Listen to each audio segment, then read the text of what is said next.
안녕하세요, 타올르입니다. 이번 영상도 파이 이야기를 하기 앞서서 먼저 암호화폐 시장의 전반적인 분위기를 간단하게 정리하고 넘어가도록 하겠습니다. 먼저 코인 텔레그래프 X 계정을 보도록 하겠습니다. 코인 시장보다도 먼저 미국 증시 전반의 흐름도 다루고 있는 것을 볼 수 있는데요. 그만큼 현재 코인 시장은 미국 증시에 큰 영향을 받고 있는 상황이기도 하고요. 현재 증시가 최근 5년간 볼 수 없었던 큰 폭락장을 또 가져왔기 때문이다 라고 할 수 있겠습니다. 미국 증시는 하루 만에 약 3.2조 달러에 달하는 자금이 유출이 되었고요. 이는 2020년 코로나 사태 이후에 최악의 하루로 평가를 받기도 했습니다. 특히 암호화폐 시장은 미국 기술주 즉 나스닥과 밀접하게 커플링이 되어서 움직이는 경향을 보여줘 왔는데 이번에 나스닥이 하루 만에 5.9% 폭락을 하면서 이 또한 2020년 3월 코로나 확산 당시 이후에 최대 낙폭을 기록을 했다라고 보시면 되겠습니다. 그렇기 때문에 암호화폐 시장도 긴장을 할 수밖에 없는 상황이라고 할 수 있겠고요. 그리고 이번에 급락의 원인으로는 이제 지겹도록 듣고 있는 이슈인데 바로 트럼프 미 대통령이 시작한 상호 관세가 불확실성을 만들어내고 있고 물가 상승과 경기 침체를 유발할 수 있다라는 우려들이 제기가 되면서 투자 시장이 급격하게 얼어붙었다라고 보시면 되겠습니다. 그래서 지난 한 달 동안 이 관세 이슈로 쭉 힘들어 왔었고 또 당분간은 이 힘든 흐름이 좀 더 이어질 수는 있겠지만 또 여기서 불행 중 다행인 것은요. 이 추세가 장기적인 하락으로만 계속 이어지지는 않을 거라는 전망도 조금씩 나오고 있습니다. 최근 일주일 동안 우리가 너무 큰 폭락장을 경험을 했기 때문에 일주일 동안은 이 충격 때문에 정신이 없었던 한 주였다라면 이제는 이 충분히 두들겨 맞고 있는 것에 적응이 되어서 그런지는 몰라도요. 회복 가능한 시나리오들도 언론에서 조금씩 비춰지기 시작을 했습니다. 한 예로 트럼프 미 대통령은 관세 발표 이후에 증시가 폭락한 것에 대해서 예상했던 일이다 라고 언급을 하기도 했고 미국 경제가 여러 구조적인 문제를 안고 있었고 지금은 대수술을 받은 상태이기 때문에 이제는 안정을 기다리는 시기라고 언급을 하면서 동시적으로는 연준의 금리나 압박을 강하게 가하는 모습을 보여주기도 했습니다. 만약 경제 침체를 우려를 해서 금리를 우리가 예상했던 것보다 한두 차례 더 인하를 하게 되거나 한 번에 50bp까지 인하 가능성이 제기가 된다면 자산 시장이 다시 분위기가 바뀔 수 있다라는 얘기로 풀이를 해볼 수가 있겠습니다.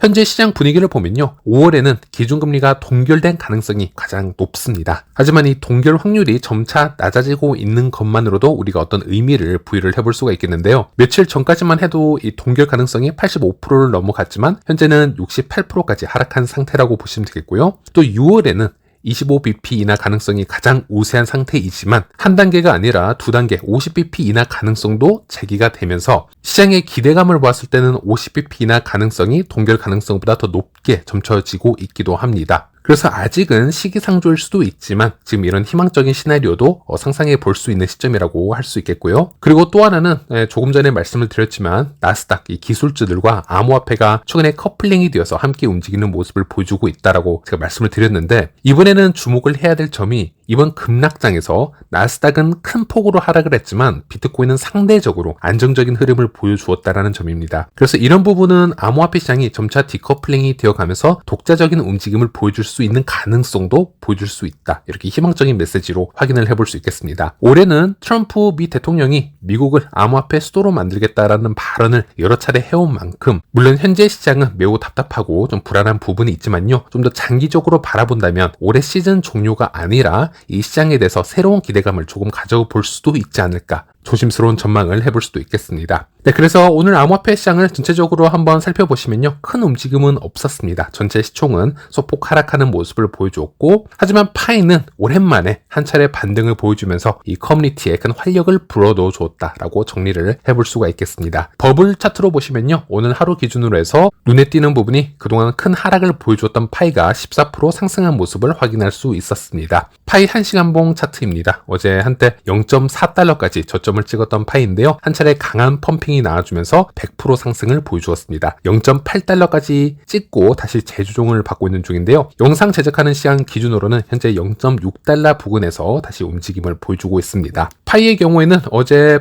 큰 펌핑으로 인해서 한 번에 150만 달러 이상의 숏 물량이 대거 청산되는 상황이 발생을 했고요. 물론 위아래로 크게 흔들리면서 롱 청산 물량도 약 80만 달러 가까이 나온 것으로 집계가 되고 있습니다. 어쨌든 어제 조용했던 시장에서 파이가 나름 한 번에 큰 펌핑을 해주었기 때문에 코인마켓캡 기준으로 트렌딩 크립토 순위에서 다시 1위에 오랜만에 복귀하는 그런 모습을 보여주기도 했습니다. 다만 여기서 또 필요 이상의 해석이나 과도한 기대보다는 평정심을 유지한 채 이런 상황을 지켜보는 것이 매우 중요하다고 생각을 하는데요. 사실 이런 암호화폐 시장에서는 주기적으로 이런 펌핑 구간이 찾아오곤 합니다. 최근 알트코인 시장에서도 지속적인 하락 추세를 유지한다 하더라도 소규모 순환 펌핑이 간간히 발생을 했었고요. 하지만 파이는 유독 그런 흐름 없이 지속적인 하락세만 보여주고 있었습니다. 그렇기 때문에 이번 파이의 깜짝 이 펌핑은 어느 정도 예고가 된 반등이라고도 우리가 생각을 해볼 수도 있겠습니다. 중요한 것은 이 암호화폐 시장 전체 추세 전환이 이루어진 것은 아니라는 것이고요. 즉 암호화폐 시장 전반적으로 여전히 하락장에 머물러 있고요. 비트코인을 제외하고 대부분의 메이저 알트코인들도 지금 하락 추세선을 벗어나고 있질 못하고 있습니다. 그래서 파이의 경우에는 이런 흐름을 근본적으로 바꾸기 위해서는 단기적인 펌핑 하나만으로는 부족한 상태이고요. 기술적 반등 외에도 이 거시적인 시장 분위기 자체가 전환될 수 있는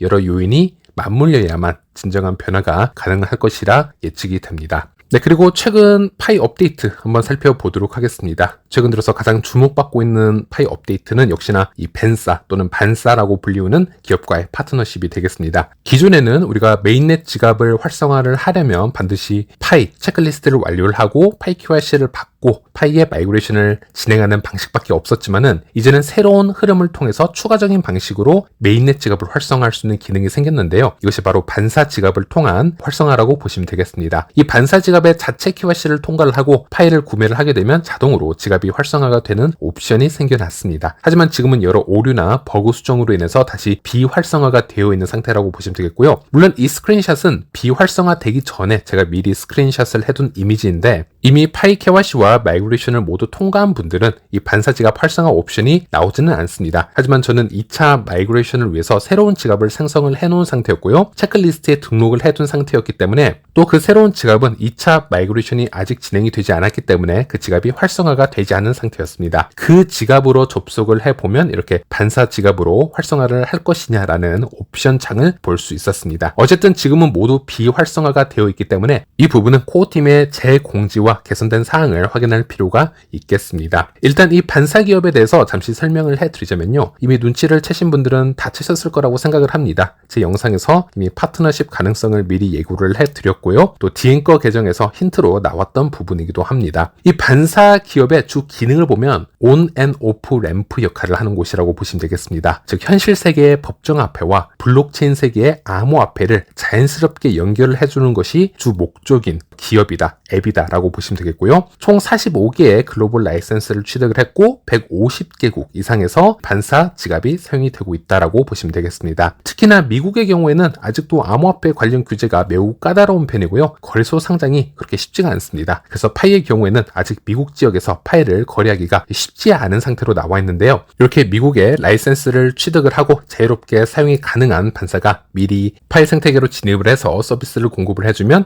미국 같은 지역에서도 유저들을 포용을 할 수 있는 장점이 생길 수 있겠습니다. 현재 보시는 건 반사 기업이 미국 각주에 취득한 라이센스라고 보시면 되겠고요. 그 외에도 영국, 호주, 브라질, 캐나다 등등 여러 국가에서 라이센스를 취득한 것을 살펴볼 수 있습니다. 그리고 이 반사는 스텔라에서도 앵커의 포지션으로 기능을 하고 있습니다. 스텔라에서 앵커라고 하는 것은 블록체인 위에 토큰화된 자산을 현실 세계와 스무스하게 연결해주는 은행이나 환전소 같은 역할이라고 보시면 되겠고요. 보통 대형 거래소나 신뢰할 수 있는 웹 3.0 금융기관이 스텔라 블록체인에서 앵커로 존재할 수 있는데 반사가 그중 하나라고 보시면 되겠습니다. 그래서 이미 상당히 신뢰를 받는 기업 중에 하나라고 보시면 되겠고요. 스텔라에서도 USDC라는 스테이블 코인과 스텔라 루멘이라는 네이티브 토큰을 신용카드와 애플페이, 구글페이 등 여러 가지 결제 방식으로 구매할 수 있는 옵션을 제공을 하고 있는 앵커 역할을 하고 있다라고 보시면 되겠습니다. 자, 그러면 현실의 돈을 암호화폐로 바꾸는 과정을 우리가 온램프라고 부르고 있고요. 그리고 반대로 이 블록체인 위에 있는 암호화폐를 현실의 돈으로 현금화하는 과정을 오프램프라고 우리가 부르고 있는데요. 그러면 왜 이런 기능들이 블록체인 생태계에서 매우 필수적이고 매우 중요한지 간단하게 설명해 드리도록 하겠습니다.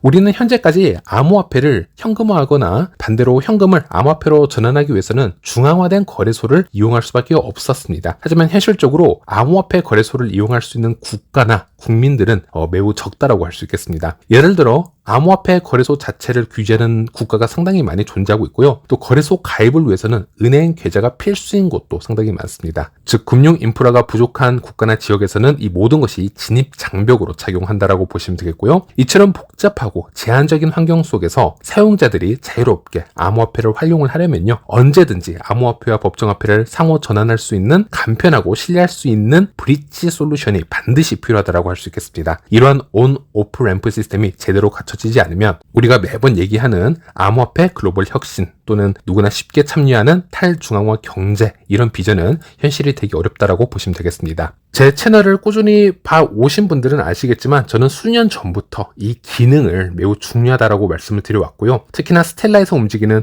USDC와 같은 스테이블 코인, 이런 자산들이 미래에 온, 오프 램프 기능과 합쳐져서 매우 중요하게 될 것이다 라고도 설명을 해드렸는데요. 예를 들어서 지금 미국 같은 경우를 보면은 트럼프 미 대통령이 취임을 하게 되면서 미국 달러를 기반으로 한 스테이블 코인 중요성이 더더욱 중요해지고 있습니다. 현재까지는 USDT가 대부분의 쉐어를 차지하고 있었지만 장기적으로 본다면요, 미국 자산으로 이루어져 있고 블랙락, 서클, 피델리티, 코인베이스 등이 참여하고 있는, 즉 미국 기업과 연관되어 있는 USDC가 조금씩 더 큰 힘을 받을 수밖에 없는 상태이다. 그런 부분을 꾸준하게 말씀을 해드려 왔는데요. 어쨌든 여기서 중요한 건 그런 세상이 오기 위해서는 이 USDC라는 스테이블 코인이 단순히 블록체인 안에서만 사용이 되어서는 한계가 있다고 보시면 되겠고요. 미래에는 이것으로 전 세계 전역에서 예를 들어 콜라 한 병을 사 먹더라도 USDC 스테이블 코인을 사용을 해서 결제를 받을 수 있는 날도 올 것이라고 보고 있는데, 그러기 위해서는 이 USDC 스테이블 코인과 이 법정 화폐가 국가와 대륙을 초월해서 언제든 수합이 가능해져야 됩니다. 그런 솔루션이 미리 전 세계적으로 마련이 되어 있어야 하는데요. 글로벌적으로 온램프 또는 오프램프 인프라 수를 보면요, 스텔라 위에 USDC가 타 블록체인에서 따라갈 수 없을 정도로 크게 성장하고 있다는 것을 우리가 확인할 수 있습니다. 그리고 이 수치를 좀 더 자세하게 보면요, 비트코인이나 이더리움 같은 경우에는 온앤 오프램프 지역을 보면은 북미권에 이것이 크게 제한되어 있는 것을 살펴볼 수 있는데, 스텔라의 USDC 같은 경우에는 전 대륙을 초월해서 인프라가 성장하고 있는 것을 볼 수 있습니다. 그 뜻이 무엇이냐면요, 전 세계에 있는 해외 노동자들 또는 세계 여행을 하는 사람들 또는 다른 국가에 있는 가족들 또는 미래 우리가 수입업자들까지도 여러 송금을 하고 대금을 치룰 때 USDC 스테이블 코인을 통해서 결제를 할 가능성이 높아지고 있다라는 얘기가 되겠습니다. 가장 유명한 예가 있었죠. 우크라이나 쪽에서 전쟁으로 수많은 난민들이 어려움을 겪고 지원을 필요로 했을 때 유엔에서는 기존 같은 방법을 사용을 했다면 이 난민들에게 자금적으로 지원을 하려면 여러 애로사항이 좀 있었을 거라고 생각을 합니다. 일단 전쟁으로 우크라이나 내에서 은행이 모두 파괴가 되었고요. 또 중개인을 통해서 이 자금을 분배를 하기에는 이 자금이 투명하게 난민들에게 모두 들어갔는지 확인하기가 힘들고 그 시간이 오래 걸릴 수 있습니다. 그래서 유엔은 난민들에게 스마트폰 하나만 가지고 있다면 스텔라와 파트너십을 맺은 암호화폐 지갑을 다운로드 받게 하고요. 그 지갑을 통해서 USDC를 각 개별로 송금을 해서 지원을 해 주었는데 몇 분 안에 중개자 없이 투명하게 지원을 해줄 수 있었습니다. 그러면 그 난민들은 우크라이나경을 넘어서 폴란드로 도망을 치거나 다른 국가로 피난을 가게 되면요, 그 각국에 있는 머니그램을 통해서 그 나라 법정화폐로 바로 환전을 할 수 있었습니다. 여기서 또 각 난민들에게 만약 코인 거래소로 직접 접속을 해서 USDC를 환전하도록 하게 하였다면 그 접근성이 너무 떨어질 수밖에 없습니다. 그 USDC가 그 각국의 법정화폐로 환전이 되기도 힘들고요. 거래소 사용 방법도 모르는 분들도 상당히 많았을 것이고, 거래소가 국가마다 또 지원이 되지 않은 경우도 많기 때문에 한계성이 크다라고 보시면 되겠습니다. 그런데 이렇게 전 세계 수십만 개 이상의 온앤오프 램프 인프라를 미리 구축을 해 놓았기 때문에 사용자들에게는 이 USDC를 가지고 있으면 이것이 하나의 기축통화가 될 수 있고, 언제든 내가 마음을 먹으면은 그 해당 국가의 법정화폐로 전환이 가능하다라는 인식을 가질 수 있다는 것입니다. 그래서 이것이 USDC의 이야기이긴 한데요. 앞으로 메이저 암호화폐는요, 혁신을 만들어 가려면 이렇게 전환이 될 수 있어야 되고, 이 시장을 먼저 선점하는 것이 매우 중요하다고 할 수 있겠습니다. 파이에게 이 벤사라는 기업은 스텔라에게 머니그램과 같은 역할을 하는 것인데, 앞으로 파이는 이 벤사 외에도 이 집토라든지 여러 가지 브릿지를 해줄 수 있는 수십 개의 기업들과 함께 협력을 해야 되고요. 전 세계 어딜 가더라도 파이는 바로 현금화가 될 수 있다라는 믿음을 우리 커뮤니티에게 줄 수 있어야 됩니다. 그렇게 성장을 하다 보면 이 파이를 받아들일 수 있는 기업도 증가할 수 있고, 파이 스토어 또는 개인들이 더 많이 나올 거라고 생각을 합니다. 그래서 이 반사를 보시면요, 단순히 활성화된 파이 지갑이 없는 그런 유저들을 위해서 솔루션을 제공하는 역할로 들어와 있지만요. 이런 기업이 존재하는 진짜 핵심 이유를 우리가 이해를 할 수 있어야 되고, 이런 기업들과 지속적으로 파트너십을 맺고 협업을 한다라는 것에 정말 중요한 이유를 이해를 하는 것이 파이오니어로서는 매우 중요하다, 이런 말씀을 드리는 것이고요.